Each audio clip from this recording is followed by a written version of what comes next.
Everyone thought he was a loser weeb, but he bags a Russian baddie with his Russian-speaking skills, shocking everyone. Alia is the most sought-after girl in the school because of his beautiful looks and because she is half Russian from her father's side. She is an all-around genius with excellent grades in both studies as well as sports, and starting this year, she is also going to be the treasurer of the student council. Everyone makes way for her as she walks, when a senior blocks her path and introduces himself as Ando. He claims that he has heard a lot about her from her sister and asks her out for a date, but the cold-hearted Alia immediately rejects him in front of everybody.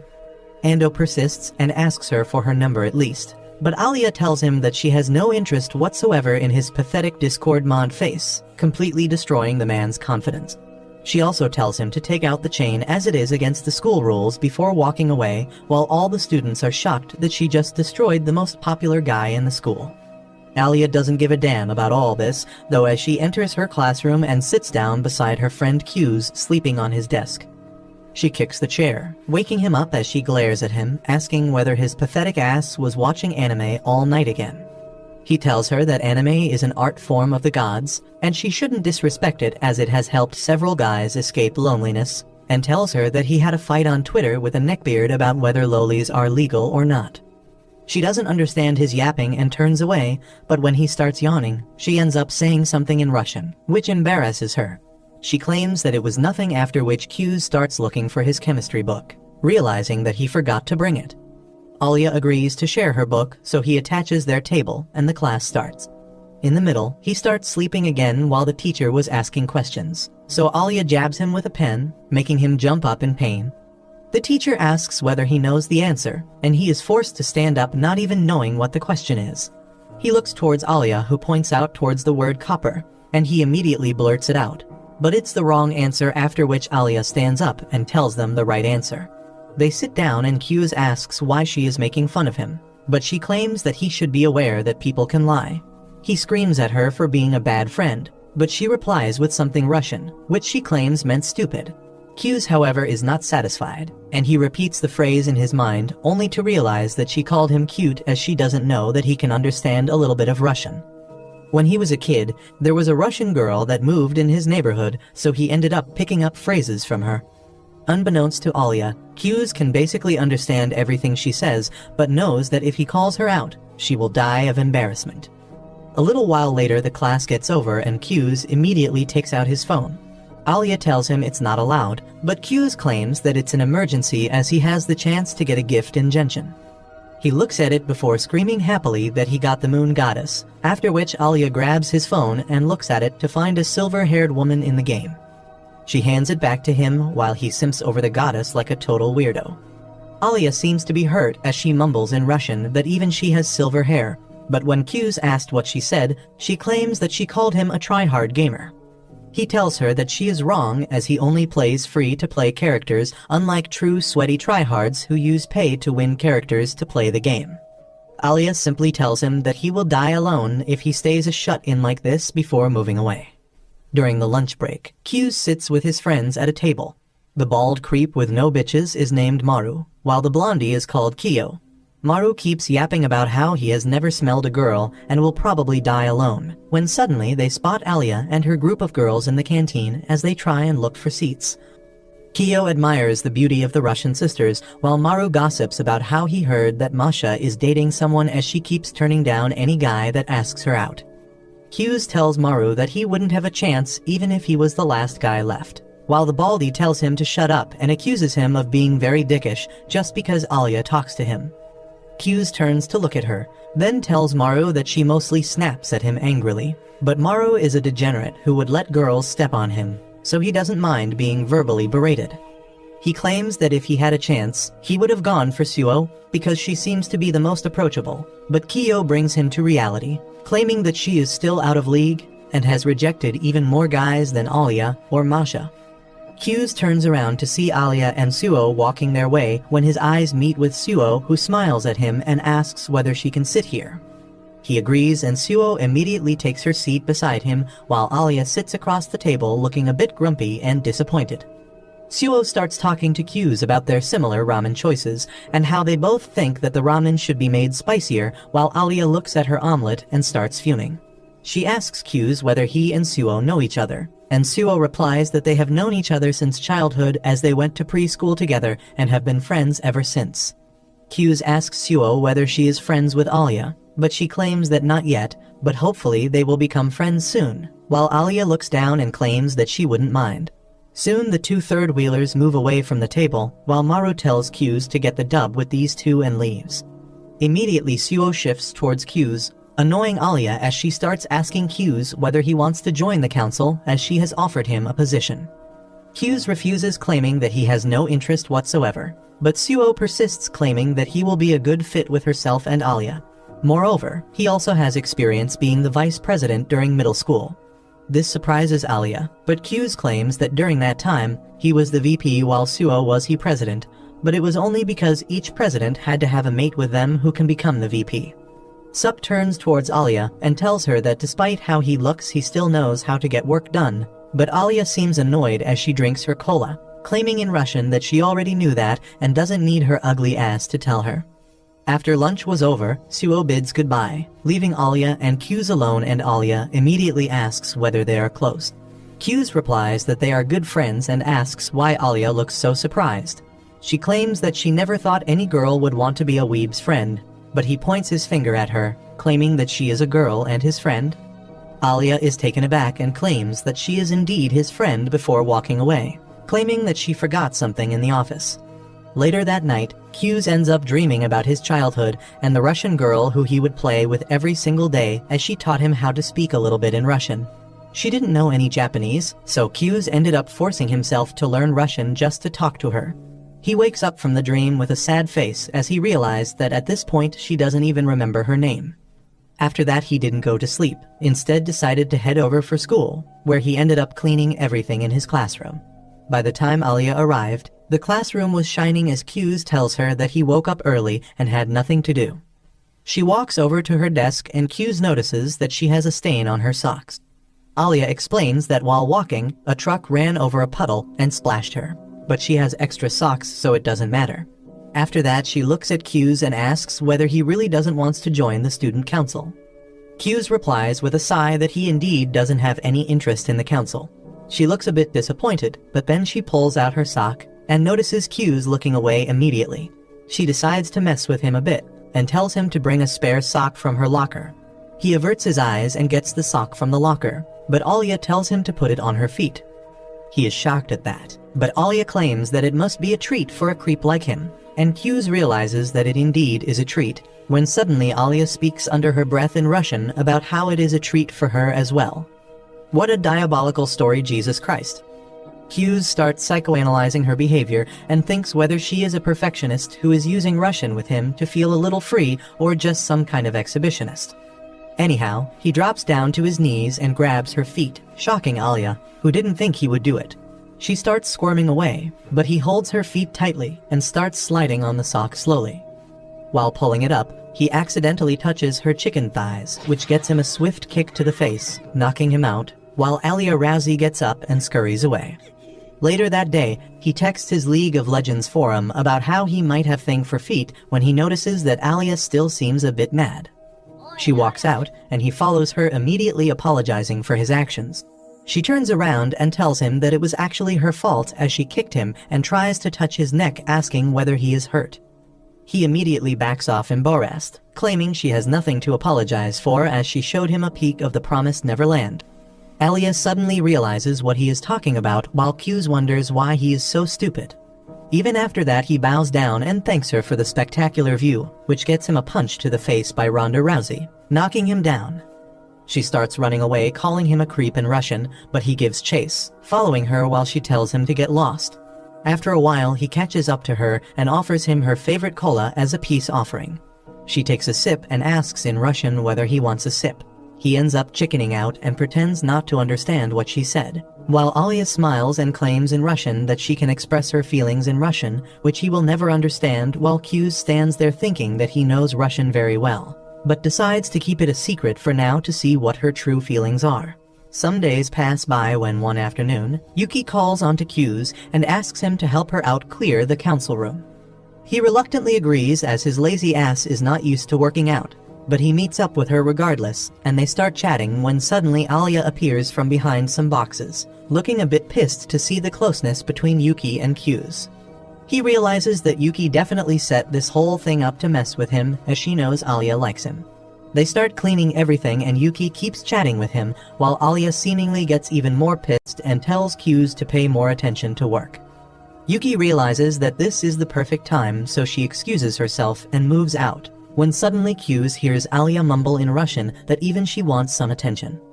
She keeps telling him to come near her in Russian, smugly thinking that she is literally throwing herself at him while he has no idea. Meanwhile, Q's is wondering what kind of a thirsty thought talks so openly.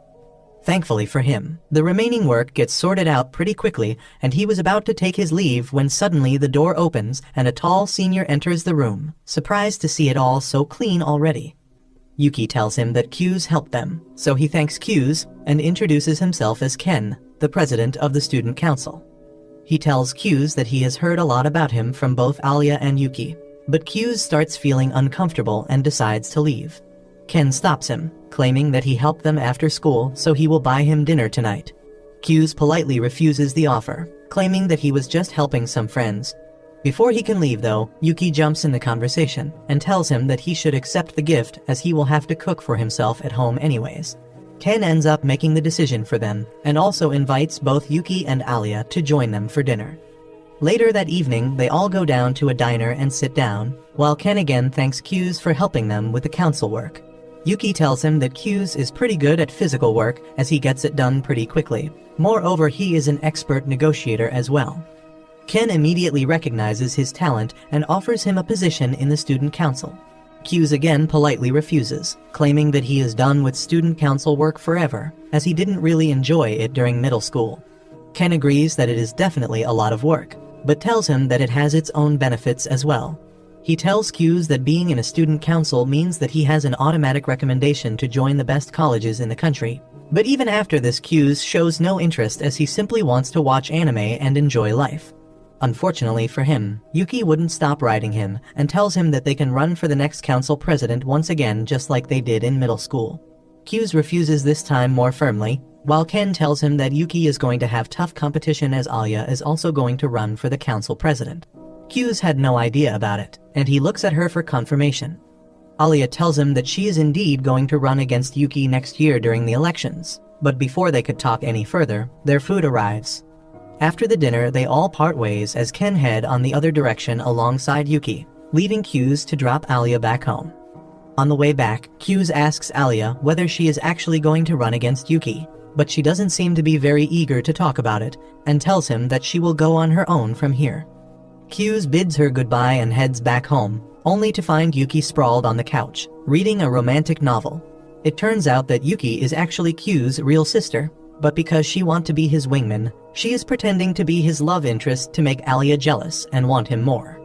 He tells her that he doesn't need her help and heads back to sleep. The next morning, he gets woken up by his annoying sister once again, who jumps on top of his bed and tells him to get up even though it's a Sunday. This annoying brat then drags Q's all the way to a mall to have some good breakfast, but she starts forcing him to watch a movie with him. He refuses, and they head out to a nearby clothing store where he notices that Yuki's behavior is changed, and he asks what's up with that. She tells him that she noticed Alia tailing them, so she is going to stop behaving like his sister. He wonders what he should do right now, but before he could even say anything, Yuki ends up moving towards Alia and greets her warmly. Alia gets pretty embarrassed, but pretends that she just came here to shop some clothes and they met by coincidence. The bratty sis asks Alia whether she has had lunch yet, as they were just going to a restaurant, and invites Alia to join them. She then asks whether Alia likes spicy food, but poor Alia has only had mildly spicy curry and claims that she is fine with spices. Yuki tells her that they are going to a ramen place that serves pretty spicy food and invites her to join. Q's decides to come clean and tells Alia that the ramen is not just normal spicy. In fact, this restaurant makes ramen insanely spicy enough to make lava come out anyone's ass. Alia feels like Q's is trying to push her away to be alone with Yuki, so she decides to join them regardless. They head out to the ramen place, which scares the daylights out of Alia, who has never seen such a demonic-looking restaurant before. Q's tells Alia that she is making a mistake, but Alia is determined and goes in with them. Soon they order a bowl of ramen each, while Alia notices that Yuki is wearing quite boyish clothes today. Yuki decides to use this as an advantage, and tells Alia that this morning she was in bed with Q's, so she decided to borrow one of his shirt for the day. Q's ends up spitting out the water he was drinking while Alia looks at him darkly.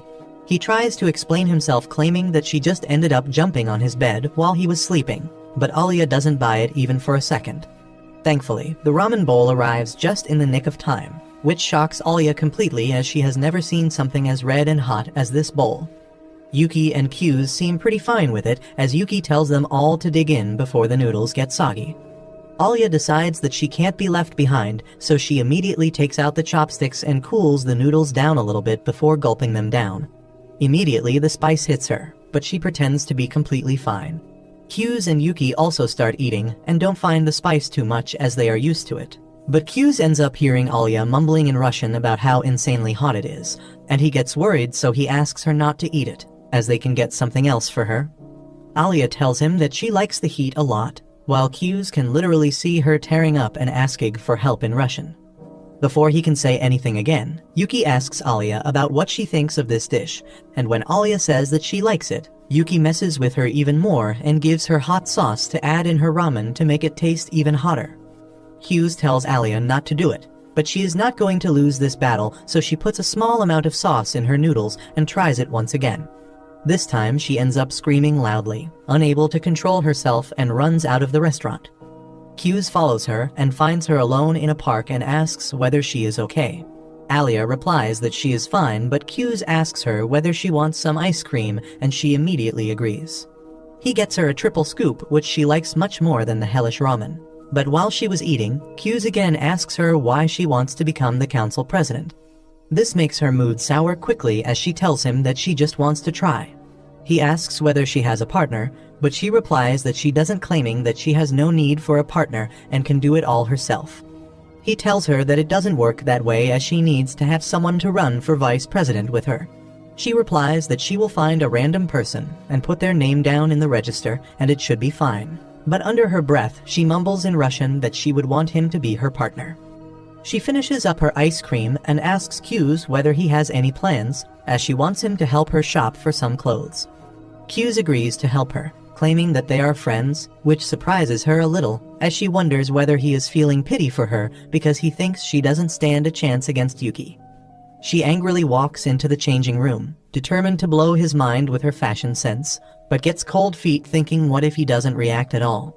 She still comes out of the room, and to her surprise, the moment Q sees her, he immediately compliments her, saying that the dress is making her look even prettier than she normally is.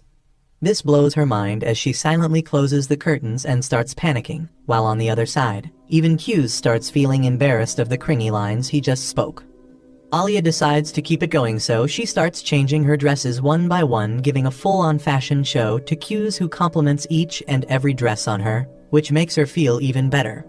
She finally decides to try something a little more revealing and opens the curtains to pose, only to see that Yuki has also arrived. She quietly backs off and shuts the curtains before feeling embarrassed and wanting to crawl into a hole. Later that evening they head back together in the train, but Alia is still too fried to talk. Finally, Yuki and Q's station comes, so they bid her goodbye and get off the train. Alia starts cussing herself for wearing something so skimpy, as now Q's will think she is a skank, when suddenly she realizes that both of them got off onto the same station, as she decides whether to spy on them or not. That night, Alia returns back home looking a little down, but she is immediately pounced on by her own sister, who hugs her and asks how her day was. Alia very lazily replies that it was fine before moving into her room. Masha, however, is not fooled so easily and asks Alia whether something happened because she isn't acting like her usual self. Alia takes a deep breath and claims that she just came back after meeting Q's and his childhood friend. Masha immediately starts smiling as she realizes that this is about a boy and asks Alia whether she likes him. Alia immediately defends herself by saying that she has no such feelings of him, and claims that they are only friends and nothing else. Masha starts laughing and asks how did this guy manage to steal her heart, considering she never liked being friends with anyone who was a lazy slacker, and she always wanted her friends to be perfectionist. She realizes that Masha is right as